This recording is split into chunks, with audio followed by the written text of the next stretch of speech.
आज एक बहुत ही महत्वपूर्ण विषय को लेकर हमने ये पत्रकार वार्ता रखी है।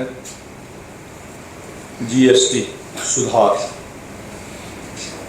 एक हिस्टोरिकल सुधार हमारी सरकार ने पिछले दिनों केंद्र सरकार ने किया।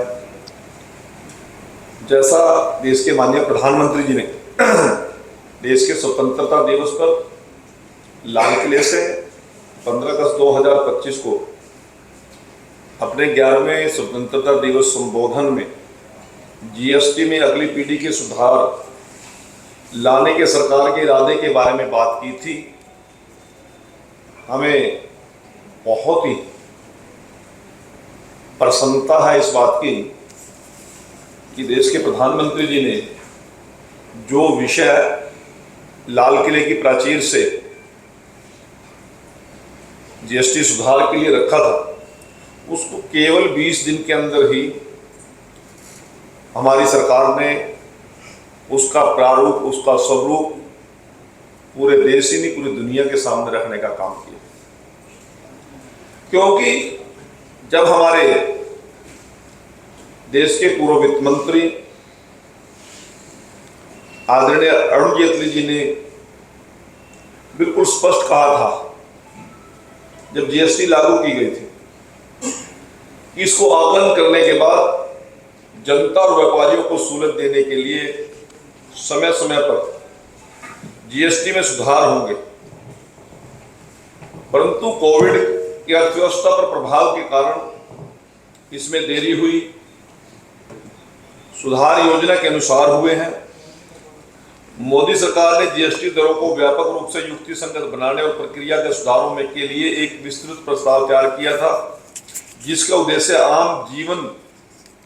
आम आदमी के जीवन को आसान बनाना और अर्थव्यवस्था को मजबूत करना है।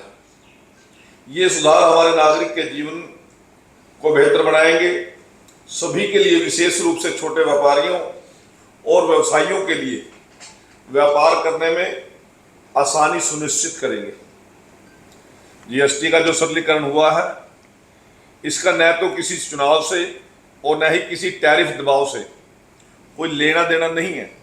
बहुत से लोग कहते हैं कि अमेरिका ने जो टैरिफ देश के ऊपर बढ़ाने का काम किया, उसके दबाव में सरकार ने ये निर्णय लिया है। ऐसा कोई विषय नहीं है। ये देश की जनता और व्यापारियों को राहत देने के लिए यह कदम उठाए गए। हमारी सरकार का लक्ष्य सिर्फ राजस्व संग्रहण नहीं है, बल्कि देश के हर नागरिक की जीवन गुणवत्ता सुधारना, टैक्स दरों की इस बड़े पैमाने पर समीक्षा से आम आदमी की रोजमर्रा की खर्चों में कमी लाना है। स्वास्थ्य सेवाएं और बीमा सेवाएं सस्ती होंगी, व्यापारिक माहौल में सुगमता बढ़ेगी। यह कदम निश्चित तौर पर देश की आर्थिक ताकत को मजबूती प्रदान करेगा। यूपीए सरकार जीएसटी लागू नहीं कर पाई थी। 10 साल सरकार रही, सुधारीकरण वो भी करना चाहते थे, क्योंकि राज्यों को केंद्र पर भरोसा नहीं था। उल्टे कांग्रेस सरकार वैट के माध्यम से गरीब जनता और व्यापारियों पर डाके डालती थी। कांग्रेस के वैट वाले शासनकाल में कोई एक समान कर दरें नहीं थी। राज्य में प्रवेश कर अतिरिक्त शुल्क लगाते थे। हर स्टेट का एंट्री फीस अलग लगती थी, जिससे सामंजस्य बिगड़ता था। राज्यों में कर रिटर्न, ऑडिट या जुर्माने में कोई एकरूपता नहीं थी, जिससे अनुपालन का बोझ बढ़ता था। उस समय कमजोर इनपुट टैक्स क्रेडिट प्रावधानों के कारण दुरुपयोग संभव था, जबकि केंद्रीय निगरानी की कमी के कारण कर चोरी की गुंजाइश बनी रहती थी।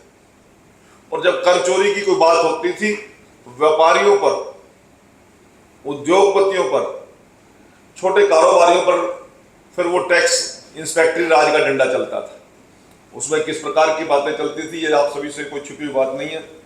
सेवा कर के साथ दोहरा कराधान, बार बार दरों में बदलाव और अलग अलग ढांचों में विकृतियां पैदा की थी। इसलिए राज्यों के सहयोग से 2017 में हमारी सरकार ने जीएसटी लाने का काम किया था। मैं आप सभी को एक विषय पर आपका ध्यान दिलाना चाहता हूं कि कांग्रेस को तय करना होगा कि उसे इस कटौती का समर्थन करना है या विरोध करना है। अगर ये विरोध करते हैं तो जनता के सामने उनकी असलियत सामने आ जाए। विपक्ष के कुछ नेता 40% टैक्स स्लैब पर सवाल उठा रहे हैं। क्या कांग्रेस पार्टी चाहती है कि तंबाकू और गुटखा पर भी सिर्फ 5% जीएसटी लगे? कांग्रेस द्वारा जीएसटी का विरोध किया जाना बताता है कांग्रेस सच्चाई से कोसों दूर है। कांग्रेस के मुख्यमंत्री जीएसटी काउंसिल में हर निर्णय में साथ है और जीएसटी के सारे निर्णय आम सहमति से लिए जाते हैं। हर महीने का रिकॉर्ड जीएसटी कलेक्शन बताता है कि देश आर्थिक समृद्धि पर तेज गति से अग्रसर है। कांग्रेस का दोहरा चरित्र यह है कि काउंसिल में तो इनके नेता समर्थन करते हैं और बाहर आकर राहुल गांधी उन्हीं फैसलों का विरोध करते हैं। अक्सर सरकारें छोटे छोटे उपायों से जनता को खुश करने की कोशिश करती है, लेकिन मोदी जी का दृष्टिकोण अलग है। वह नागरिकों को वास्तविक राहत देने वाले बड़े कदम उठाना पसंद करते हैं और लोगों के हित के लिए, समृद्धि के लिए, एक रूपता के लिए महत्वपूर्ण कदम हमारी सरकार ने उठाया है। इसके लिए हम मोदी जी का और केंद्र की सरकार का कोटि कोटि आभार प्रकट करते हैं। इसी साल के आम बजट में 12 लाख रुपए तक की आय को कर से दी गई ऐतिहासिक छूट ने हर वर्ग के करदाता को अप्रत्याशित राहत दी थी। उस समय भी यह माना गया था कि सरकार ने जनता को अपनी प्राथमिकता में सबसे ऊपर रखा है। अब जीएसटी दरों में व्यापक संशोधन करके देशवासियों को दिवाली से 1 महीना पहले ही ऐसा बम्पर गिफ्ट दिया गया है जिसकी कल्पना करना भी मुश्किल थी।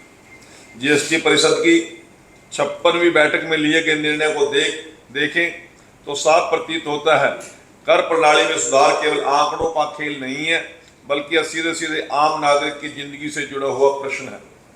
22 सितंबर से लागू होने वाले बदलाव ने जहां एक और रोजमर्रा की जरूरी वस्तुओं को सस्ता कर घर घर को राहत दी है, वहीं दूसरी ओर कुछ क्षेत्रों पर कर का बोझ भारी कर दिया गया है।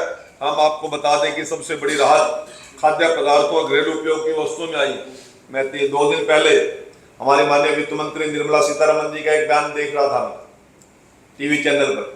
वो बोल रहे थे कि आम आदमी का सुबह उठने से लेकर और रात को चारपाई पे जाने तक जितनी भी दैनिक उपयोग की चीजें हैं, उन सभी में हमने छूट देकर उनके जीवन को सुगम और आसान करने का काम किया है। दूध, घी, पनीर, बिस्कुट, चॉकलेट, सूखे मेवे, नमकीन, इन सब पर कर घटने से उपभोक्ताओं को प्रत्यक्ष लाभ मिलेगा। किसानों और शिक्षा स्वास्थ्य क्षेत्र को भी बड़ी राहत दी गई है। यह कदम न सिर्फ उपभोक्ताओं को राहत देता है, बल्कि छोटे व्यवसाय और मझोले उद्योगों की सांस भी आसान करता है। ऑटोमोबाइल, नवीनीकरण ऊर्जा, निर्माण क्षेत्र को भी कर छूट देना इस बात का संकेत है कि सरकार रोजगार और औद्योगिक विकास को गति देना चाहती है। इससे उत्पादन और खपत दोनों को बढ़ावा मिलेगा। बीमा सेक्टर पर से जीएसटी को खत्म कर सरकार ने आप लोगों की जिंदगी आसान की है। साथियों, मैं आप लोगों को 1-2 विषय शेयर करना चाहता हूँ। हमारे हरियाणा प्रदेश की माने मुख्यमंत्री जी जीएसटी काउंसिल में जब गए थे तो वापिस आकर उन्होंने पत्रकार वार्ता में एक बात बताई थी। कार्यकर्ताओं के बीच में और मंत्रिमंडल के बीच में भी इस बात की चर्चा की